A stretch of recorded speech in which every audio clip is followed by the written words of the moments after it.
Masih bersama saya Adini dan kembali kami sampaikan berita Padang hari ini.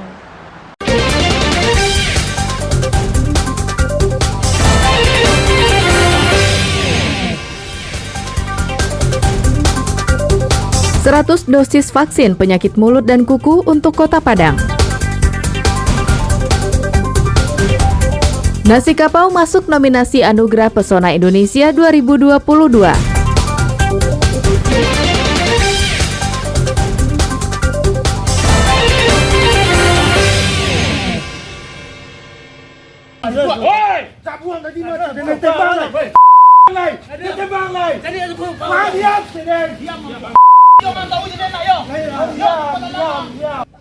Mendapat informasi akan adanya seorang kurir yang akan mengantarkan pesanan narkoba milik seseorang. Sabtu pekan silam, personel tim Raja Wali Satres Narkoba Polresta Padang langsung bergerak cepat menuju lokasi yang diinformasikan warga tersebut di kawasan Kalumbu, Kecamatan Kuranji, Kota Padang. Dalam waktu singkat, petugas berhasil meringkus pelaku sesaat sebelum pelaku mengantarkan barang haram tersebut. Oyong, sang kurir narkoba yang mengetahui kedatangan polisi, berusaha memberontak dan membuang barang bukti sabu-sabu yang akan diantarkannya. Tapi polisi yang menangkap Oyong bukanlah polisi kemarin sore. Tapi yang menangkap Oyong adalah polisi yang telah berpuluh kali menangkap pengedar narkoba, sehingga mereka tak bisa dikecoh begitu saja. Tersangka pun langsung menyerah dan pasrah saat polisi menemukan satu bungkusan besar yang di dalamnya berisikan narkoba jenis sabu-sabu. Tersangka pun mengakui barang haram tersebut adalah miliknya dan akan diantar kepada seorang pemesan.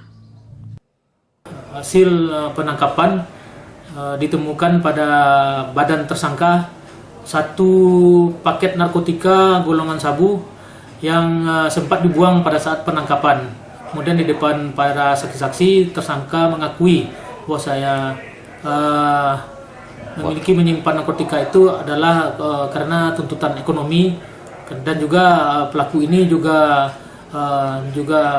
kecanduan terhadap narkotika golongan sabu. Kini, Oyong masih diperiksa petugas secara intensif di Mapolresta Padang.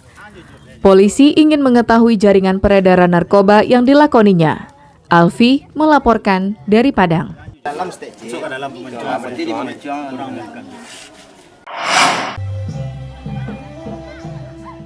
Siapa bilang generasi muda saat ini sudah mulai enggan untuk belajar seni bela diri tradisional pencak silat? Buktinya anak-anak remaja di Kalumbu, Kuranji, Padang ini masih banyak yang menggemari silat dan seni tradisi lainnya. Mereka bergabung dalam perguruan silat silaturahmi. Kemahiran remaja Kalumbu ini mereka pertontonkan kepada khalayak ramai di tempat Pincuran Tujuh Kalumbu Sabtu pekan silam. Selain peragaan pencak silat, anak-anak ini juga memperlihatkan kepiawaian mereka menari tari piring. Sekitar 200 anak-anak dan remaja yang belajar silat di perguruan silaturahmi ini, mereka tidak saja datang dari Kelurahan Kalumbu dan sekitarnya, namun banyak juga yang datang dari kecamatan lain di Kota Padang. Karena pencak silat itu adalah bela diri dari asal Indonesia, dan pencak silat tuh bela dirinya tuh nyambung ke diri Nada pribadi, karena pencak silat itu tuh benar-benar melihatkan nilai keseniannya, kekerasannya ada juga di sana. Berapa lama ikut pencak silat? Dari kelas 3. Sekarang Kelas 2 SMA. Dari 3 SD. Warga yang menonton atraksi tersebut menyatakan kekagumannya terhadap animo anak-anak dan remaja yang tetap menggemari pencak silat dan kesenian tradisional. Seni bela diri tradisional sudah mulai ditinggalkan, tidak banyak lagi digandrungi oleh generasi muda. Tapi ketika kita hadir di perguruan silat silaturahmi daerah Kuranji ini, Kampung Rapak ini seolah-olah kita memotivasi lagi. Insya Allah ini membuktikan bahwa potensi, kemauan, semangat anak-anak ternyata masih cukup besar. Perguruan silat tradisi ini tak memiliki tempat latihan yang layak. Jika hujan, maka latihan ditiadakan. Mereka berharap mendapatkan bantuan dari pemerintah agar mereka bisa berlatih secara rutin. Laude Johardia Anse melaporkan dari Padang.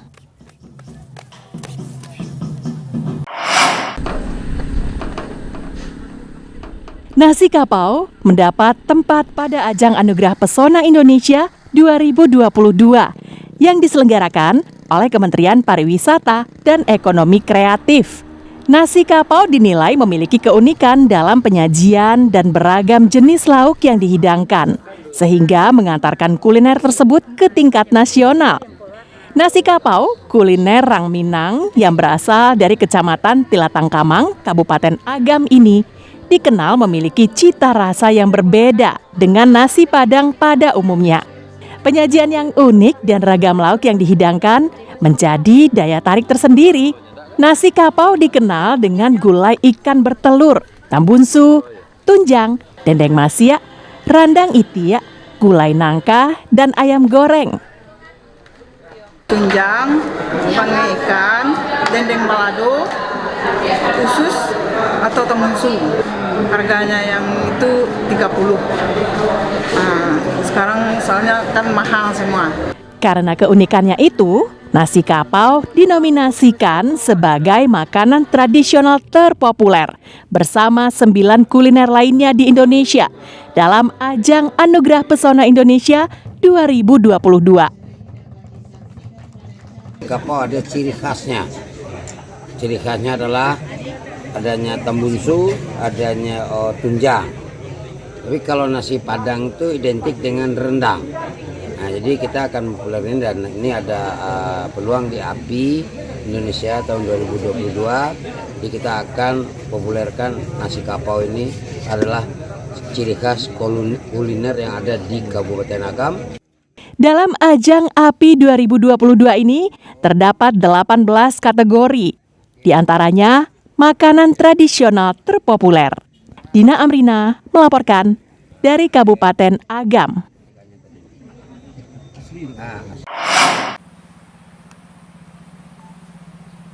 Beginilah keseharian Salmiati, mak-mak yang rela mengontrak rumah untuk merawat dan memelihara kucing yang terlantar di daerah Gadut, pinggiran Kota Padang. Kecintaan Salmiati terhadap kucing telah berlangsung sejak lama.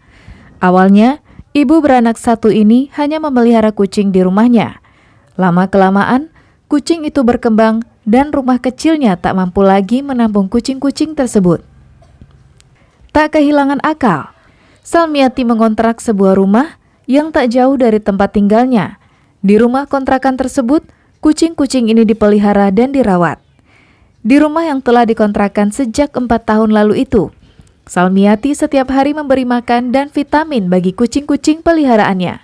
Tak hanya itu, Salmiati juga mengobati kucing yang sakit. Selain kucing peliharaannya, Salmiati juga memelihara kucing liar yang tak terurus. Kucing-kucing liar ini dipungutnya di pasar, di komplek perumahan, serta kucing yang tak terurus oleh pemiliknya. Di rumah kontrakan khusus untuk kucing ini, Salmiati memisahkan anak-anak kucing dengan kucing dewasa agar tak bertengkar satu sama lain. Salmiati tak hanya memelihara kucing kampung, tapi kucing dengan ras tertentu juga dirawatnya. Untuk menahan perkembangbiakan kucingnya, Salmiati mensterilkan kucing jantan. Dengan demikian, populasi kucing peliharaannya bisa dikontrol dengan baik. Untuk memelihara kucing tersebut, Salmiati menghabiskan uang hingga 8 juta rupiah per bulan. Uang tersebut digunakan untuk membeli makanan kucing, karena kucing peliharaannya mengkonsumsi makanan kemasan. Biaya pemeliharaan kucing ini diperoleh Salmiati dari berbagai sumber, namun sumber terbesar berasal dari kantong pribadinya. Karena daya tampung di rumah saya tidak mencukupi, mereka sudah tambah banyak, kurang lebih 100 ekor untuk saat ini. Untuk biaya per tahunnya 5 juta rupiah, untuk biaya makanan per bulan itu kurang lebih 8 juta. Dan ini lebih kurang 4 tahun loh. Bagi Salmiati, merawat kucing dilakukannya dengan ikhlas, karena kecintaannya pada kucing telah tumbuh sejak dirinya masih anak-anak. Alfi melaporkan dari Padang. Pemirsa, demikianlah perjumpaan kita dalam Berita Padang hari ini. Saya Adini dan tim redaksi yang bertugas pamit undur diri. Selamat beraktivitas dan sampai jumpa.